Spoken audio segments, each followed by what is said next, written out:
Why do they all have white hair? Huh.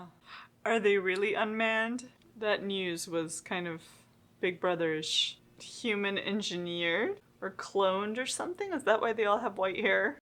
Hello fellow anime geeks and welcome to another review in my journey to try every anime series I can. I'm working my way through spring 2021 and as usual I'm organizing my thoughts by answering these 4 questions. Okay, today's anime is 86, which is represented both with Western Hindu Arabic numerals and English number words. And we're coming up on the 11th and last episode of the first part of the split 2-Cour series. Now, as far as I can tell, the actual broadcast date for the second part hasn't been announced, but it is promised. The mouth tags are action, drama, mecha, military, and sci-fi, and all of those are correct, but the picture that they paint isn't exactly what this anime is like. I mean, with those tags and that poster with like the guy action hero foot soldier and the teenage girl commander with long white hair, I thought I was getting some sort of like Full Metal Panic ripoff, this time pairing Sosuke and Tessa, which I was actually kind of happy about because Tessa is best girl. But no, I mean, sure, they both feature this talented soldier who pilots a mech and this teenage commander who oversees all of the operations and somehow links her consciousness to the sci-fi technology. They're both based on light novels and they both spawned kind of comedy slice of life rom-coms about these same characters. But 86 is actually darker and at its heart not an action mecha like Full Metal Panic. It's a sci-fi dystopian war story that reminds me of Brave New World in terms of actual substance, content, and social commentary, and Skaska in its romanticization of young soldiers and war. Like a good dystopia, there's a lot of twists and turns and big perception-changing revelations within this plot, so I'm gonna try to keep things pretty quick and general. Since this is a dystopia, it's a given that the society is pretty messed up. Like one of my favorite movies, Gattaca, there's this community of more highly evolved or genetically engineered humans, but like Brave New World, they've kicked out the more natural humans who they consider to be lesser beings. There's a war going on with a separate entity called the Legion, and I can't tell you much about that, but just expect some really cool sci-fi tropes and tech.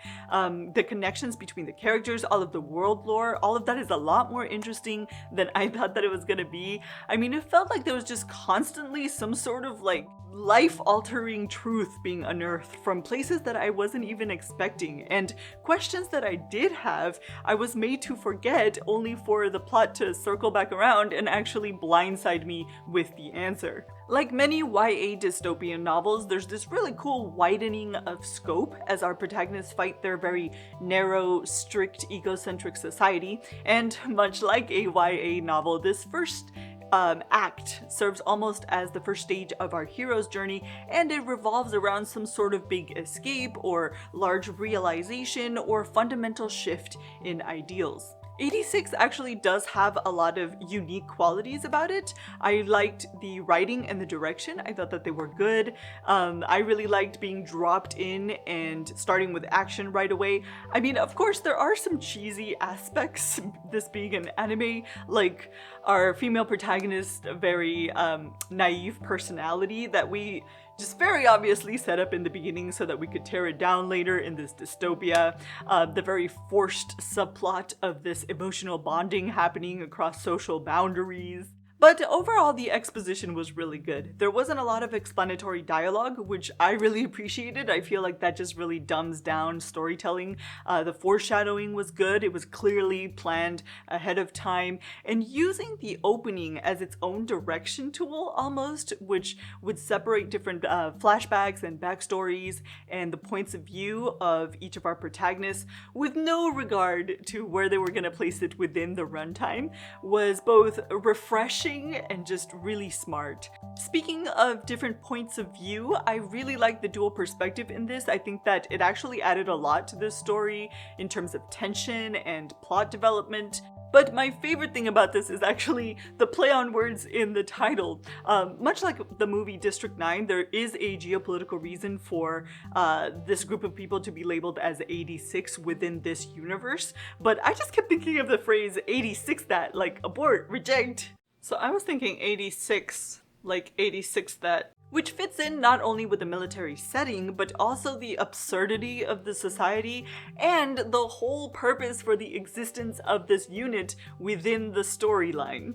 So I think that the story is worthwhile, it's just got a lot of intelligent elements to it. Now, fair warning, this isn't your typical action mecha or a romance or really a happy story. I mean, just think about how most dystopian stories usually end, right? But I do think that it's a very well executed story, and it's got some not very novel but interesting social commentary, so worthwhile if you like dystopia. And on that note, I'll catch you in the next video.